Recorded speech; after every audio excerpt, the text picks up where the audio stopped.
नमस्कार, आप देख रहे हैं एचएनएन न्यूज और मैं हूं आपके साथ आलोक गौर। लखनऊ के पूर्णिया इलाके में उस वक्त अफरा तफरी मच गई जब एक दुकान में भीषण आग लग गई। आपको बता दें, देखते ही देखते आग ने विकराल रूप धारण कर लिया और पूरी बिल्डिंग धुएं और लपटों से घिरती हुई नजर आई।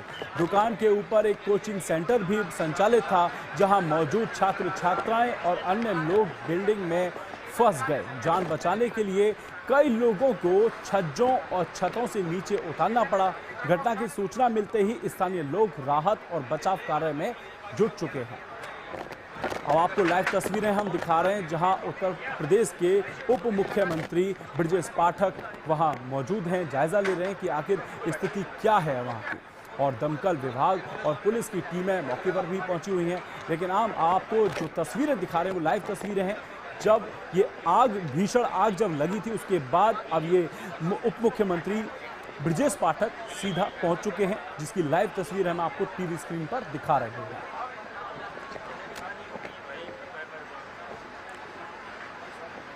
लोगों को सुरक्षित बाहर निकालने के प्रयास में जुटी हुई थी। वहां पे रेस्क्यू ऑपरेशन लगातार जारी है। फिलहाल स्थिति पर लगातार नजर रखी जा रही है और यूपी के मुख्यमंत्री योगी आदित्यनाथ ने भी लखनऊ में हुई आग की घटना का संज्ञान लिया है। मुख्यमंत्री ने अधिकारियों को तत्काल मौके पर पहुंचकर राहत और बचाव कार्यों में तेजी लाने के निर्देश भी दिए हैं।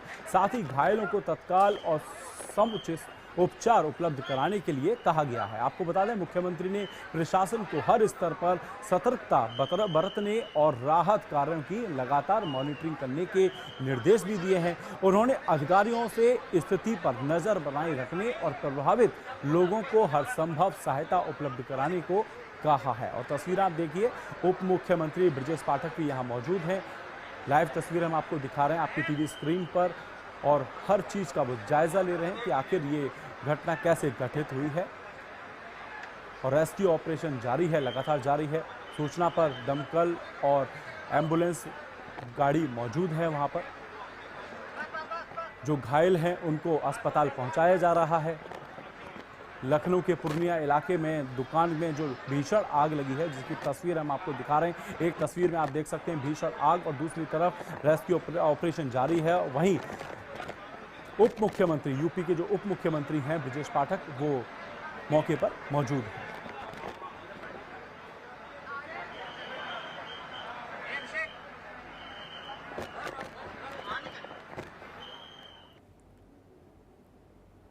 अब आपको सीधे लेकर चलते हैं अलीगढ़, जहां 462 करोड़ की लागत की 85 विकास परियोजनाओं का सीएम योगी आदित्यनाथ लोकार्पण करेंगे। तो आपको सीधे लेकर चलते हैं योगी आदित्यनाथ।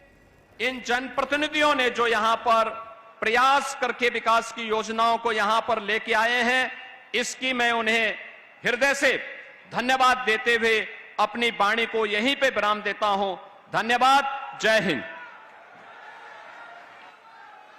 आभार प्रकट करते हैं माननीय मुख्यमंत्री जी का। अपने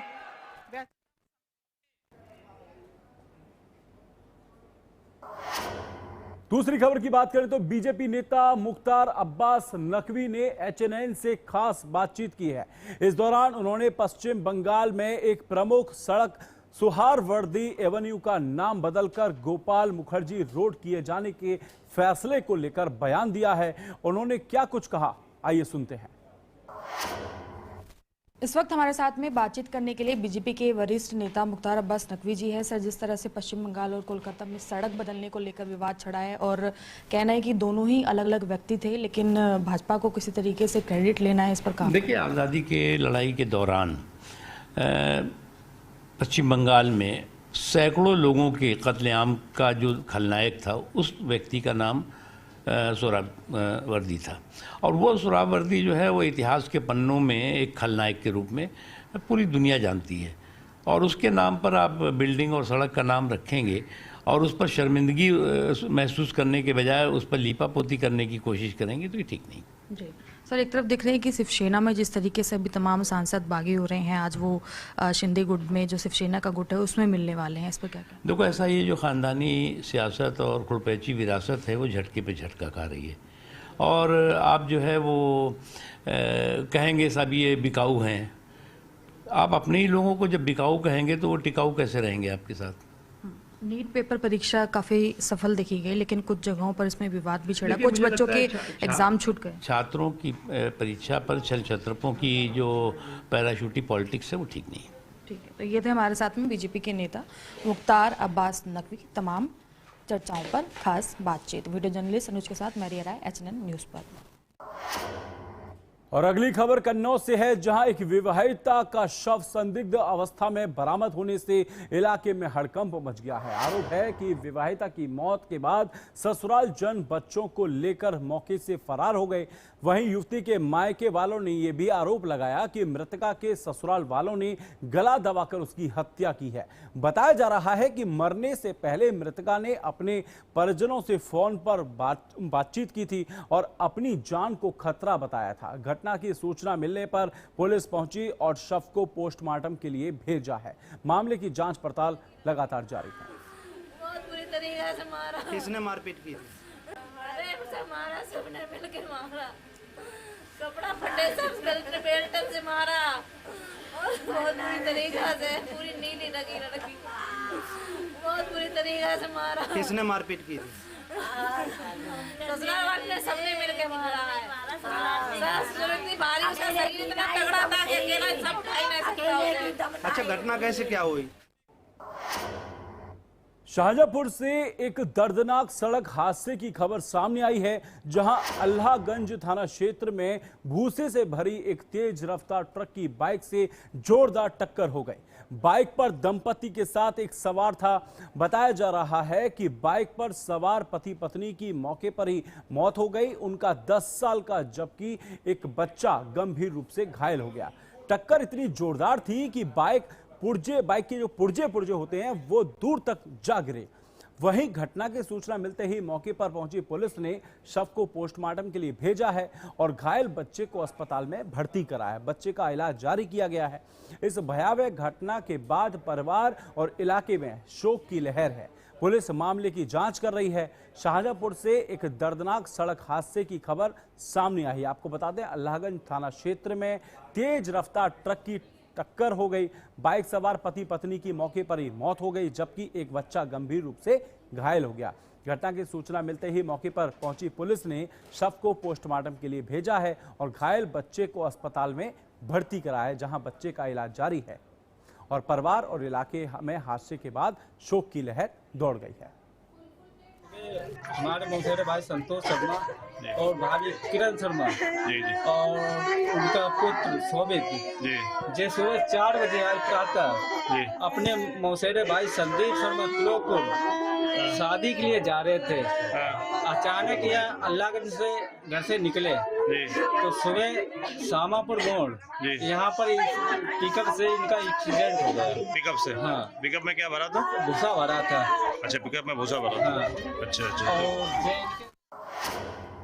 अब आपको सीधे लेकर चलते हैं महाराष्ट्र, जहां एकनाथ शिंदे प्रेस कॉन्फ्रेंस कर रहे हैं। तो एक बार देखिए। कट्टर शिवसैनिक खासदार सामील झालेले आहेत। त्यांचं मी मनापासून शिवसेनेमध्ये स्वागत करतो आणि गेले 4 वर्षापूर्वी, अरे ते आपलं हे राहिलं ना, ते प्रक्रिया करायची ती, ते कुठे बोलल्यावर चालेल, ठीक आहे।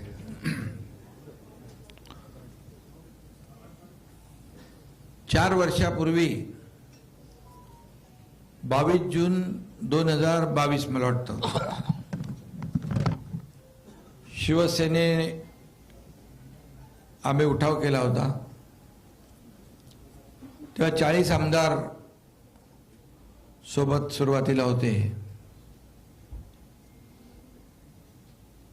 आणि पुन्हा चौकार नाही, षटकार आता मारलेला आहे। म्हणजे काय म्हणतो त्याला, सिक्सर।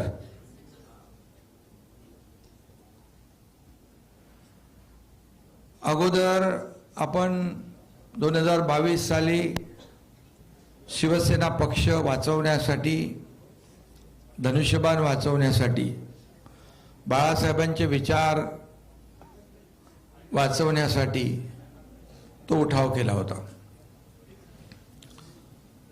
आणि आता हा दुसरा टप्पा सुरू झालेला आहे. हा दुसरा टप्पा आहे. आपला लढा हा बाळासाहेबांच्या विचाराचा आहे, हिंदुत्वाच्या.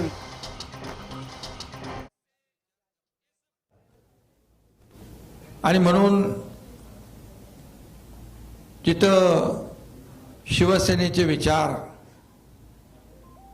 तिथं शिवसैनिक. आणि म्हणून आज हे 6 खासदार यांनी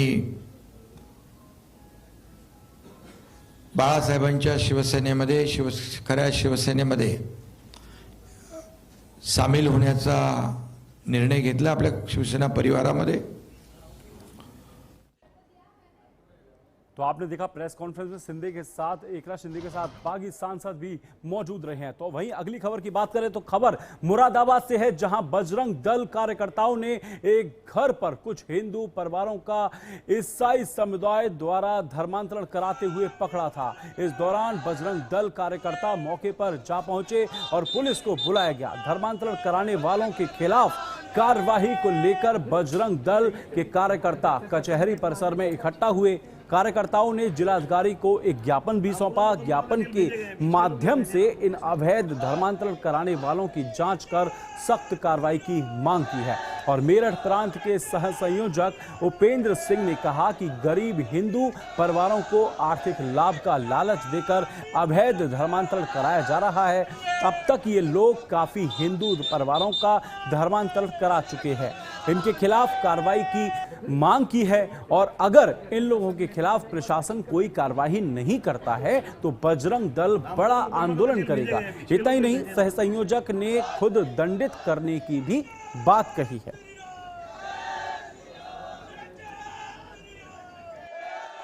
देश भर के अंदर देखने में आ रहा है कि जगह जगह लोगों को लालच देकर, लोगों को दवाई के बहाने ऐसे करके धर्मांतरण काम पूरे देश में चल रहा है. बजरंग दल इन पर अपनी पैनी नजर बनाए हुए. बजरंग दल राष्ट्र के लिए काम करता है. देश तोड़ने वाले किसी भी व्यक्ति के खिलाफ बजरंग दल हमेशा खड़े होने का काम करेगा और शासन प्रशासन से मांग कर रहा है कि यदि इन लोगों के खिलाफ ठीक से इलाज ये नहीं करेंगे तो बजरंग दल खुद निगरानी करेगा. और फिर बाद में क्या हुआ, कुछ भी यदि घटनाक्रम होता है, वह किसी प्रकार का तनाव यदि होता है, उसकी सारी जिम्मेदारी शासन प्रशासन को लेनी होगी. अगली खबर ग्रेटर नोएडा से है, जहां पेट्रोल पंप पर एक युवक के साथ मारपीट का वीडियो सोशल मीडिया पर तेजी से वायरल हो रहा है. मामला छपरोड़ा चौकी के पास स्थित एक पेट्रोल पंप का बताया जा रहा है, जहां कुछ लोगों ने युवक के साथ जमकर मारपीट की. वायरल वीडियो में युवक मदद की गुहार लगाता दिखाई दे रहा है. अफरा तफरी का माहौल बना हुआ है. घटना का वीडियो सामने आने के बाद पुलिस ने त्वरित कार्रवाई करते हुए राहुल और प्रदीप नाम के 2 आरोपियों को गिरफ्तार कर लिया है. पुलिस का कहना है कि दोनों आरोपियों ने युवक के साथ मारपीट की घटना को अंजाम दिया था. फिलहाल मामले में आगे की कानूनी कार्रवाई की जा रही है.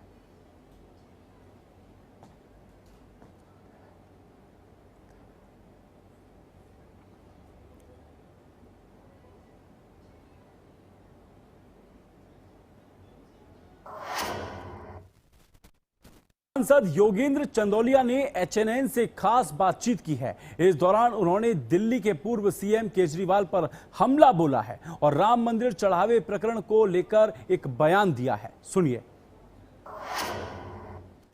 इस समय हमारे साथ में बातचीत करने के लिए बीजेपी के सांसद योगेंद्र चंदौलिया जी हैं. सर, जिस तरह से आप देख रहे हैं कि राम मंदिर में कथित जो चढ़ावे का हेराफेरी का मामला है वो बहुत ज़्यादा तूल पकड़ रहा है. इस बीच अरविंद केजरीवाल ये कह रहे हैं कि एसआईटी जो है वो जांच रिपोर्ट सौंपने से पहले उसमें बहुत कुछ देखने को मिल सकता है, क्योंकि सनातनी दुखी हैं. देखिए, सनातनी दुखी नहीं है, दुखी अरविंद केजरीवाल है. ये वही अरविंद केजरीवाल है जो चुनाव से पहले कहते थे राम मंदिर बनने से पहले वहाँ पर अस्पताल बना दीजिए, वहाँ पर स्कूल बना दीजिए. अब उनका धर्म प्रेम जाग रहा है क्योंकि उनकी कुर्सियाँ हिल चुकी हैं. मेरा ये कहना है कि एसआईटी जांच कर रही है. जांच के बाद जो भी कुछ सामने आएगा वो जनता के सामने आएगा, कुछ छुपी हुई चीज़ नहीं है। इसमें राजनीति करना बेकार है। अरविंद केजरीवाल बेकार की राजनीति कर रहे हैं और पता लगा है कि वो जाना भी चाहते हैं। चलो भगवान उनको सद्बुद्धि दे।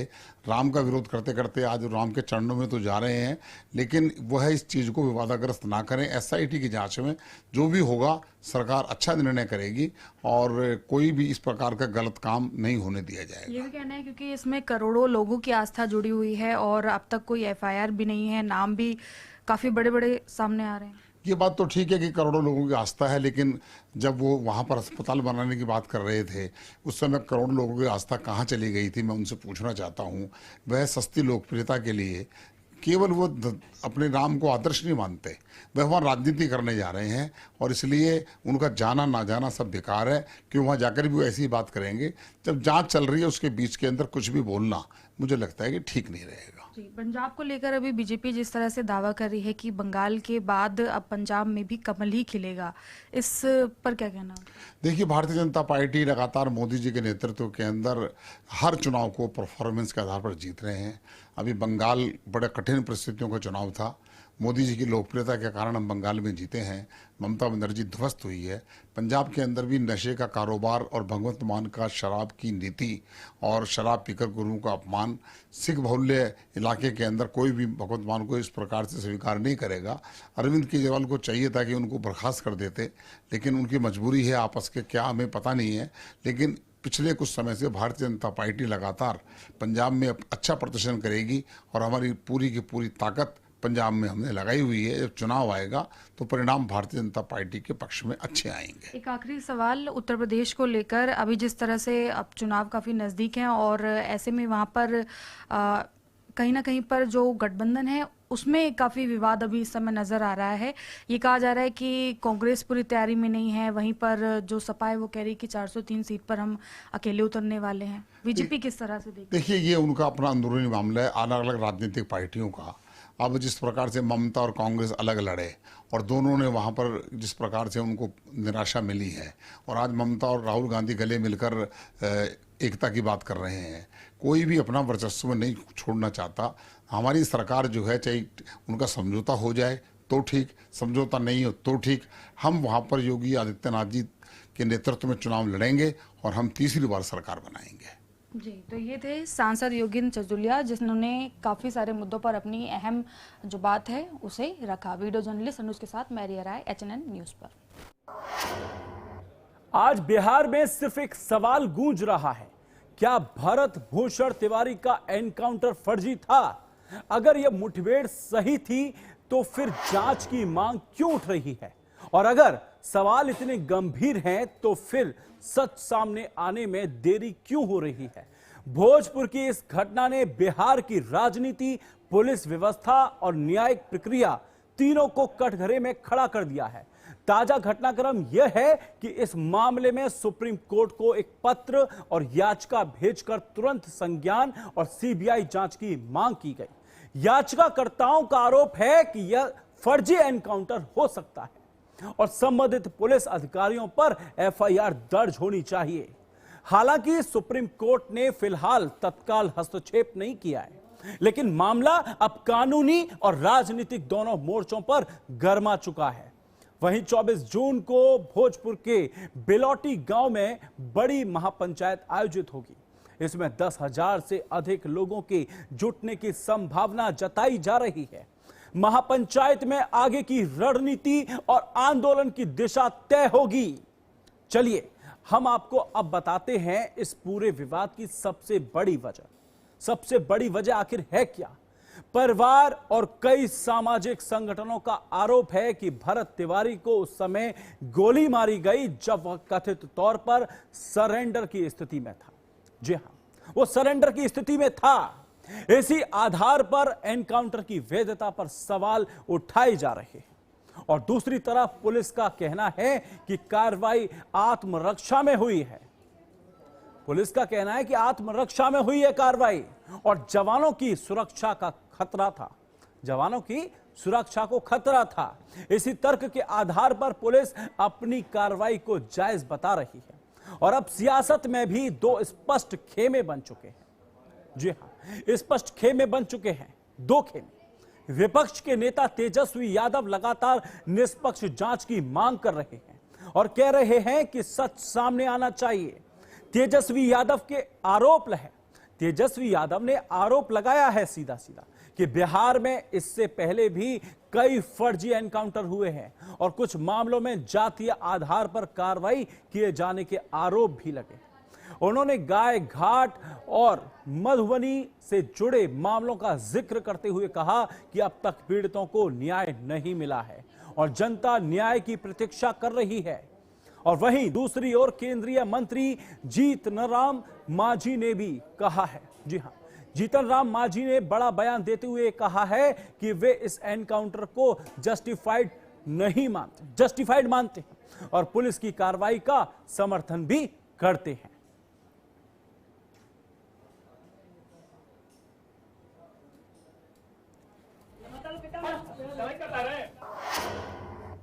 अब आपको बताऊं ग्राफिक्स के माध्यम से आखिर तेजस्वी यादव ने आरोप क्या लगाए। तो बिहार में पहले भी फर्जी एनकाउंटर हुए, कई फर्जी एनकाउंटर की बात कही है उन्होंने। गाय घाट और मधुबनी मामलों में भी अब तक न्याय नहीं मिला है। जातीय आधार पर कार्रवाई के आरोपों की भी उन्होंने निष्पक्ष जांच की मांग करी है। भोजपुर में पुलिस जिस तरीके से उन्होंने बोला है कि केस में अब तक क्या क्या हुआ है, सीधा सीधा मैं आपको बताता हूं। तो पुलिस का दावा है कि आत्मरक्षा में कार्रवाई की गई है। परिजनों और समर्थकों ने एनकाउंटर पर सीधा सीधा सवाल उठाए हैं कि एनकाउंटर गलत है, एनकाउंटर की नहीं, इस दिशा में नहीं होना चाहिए। घटना के बाद निष्पक्ष जांच की उन्होंने सीधे मांग उठाई है। तेज हो चुकी है जांच। सोशल मीडिया से लेकर सड़क तक इसका विरोध लगातार जारी है। अब क्या है, सुप्रीम कोर्ट को पत्र भेजकर स्वतः संज्ञान की मांग की है। सुप्रीम कोर्ट को बता दिया गया है, याचिका में स्वतंत्र जांच और एफआईआर दर्ज करने की मांग की है। आपको बता दूं जिस तरीके से अब केस में नया मोड़ आता हुआ दिखाई दे रहा है। सुप्रीम कोर्ट ने फिलहाल तत्काल सुनवाई से इनकार कर दिया है, साफ कहा है कि अभी इसमें सुनवाई नहीं होगी। वहीं तेजस्वी यादव ने एनकाउंटर को लेकर सरकार को सीधा सीधा घेरा है। उन्होंने कई आरोप लगाए हैं तेजस्वी यादव ने। जीतन राम मांझी ने पुलिस कार्रवाई को जायज बताया है। इस केस में अब क्या क्या हो रहा है वो आपको सीधा बता रहा हूं। विपक्ष ने फर्जी एनकाउंटर की आशंका जताई है। विपक्ष ने एनकाउंटर जो बताया वो फर्जी बताया। वहीं सरकार और पुलिस ने आरोपों को सीधा खारिज कर दिया है। अब आपको अगली ग्राफिक्स के माध्यम से बताऊं तेजस्वी यादव ने क्या क्या आरोप लगाए। बिहार में पहले भी कई फर्जी एनकाउंटर हुए हैं। तेजस्वी यादव का कहना है कि बिहार में कई फर्जी एनकाउंटर हुए हैं। गाय घाट और मधुबनी मामलों में अब तक कोई कार्रवाई नहीं हुई है, न्याय नहीं मिला है। जातीय आधार पर कार्रवाई के आरोपों की भी निष्पक्ष जांच की मांग की है उन्होंने। निष्पक्ष जांच हो, जनता आज भी न्याय का इंतजार कर रही है, तेजस्वी यादव का कहना है। ऋषु श्री प्रकरण से ध्यान भटकाने की कोशिश है, तेजस्वी यादव साफ कह रहे हैं। तेजस्वी यादव का कहना है 20 से 25 हजार करोड़ के कथित घोटाले पर सरकार चुप बैठी हुई है, सरकार मौन है। सुरक्षा और एनकाउंटर की बहस में असली मुद्दे दबाए जा रहे हैं।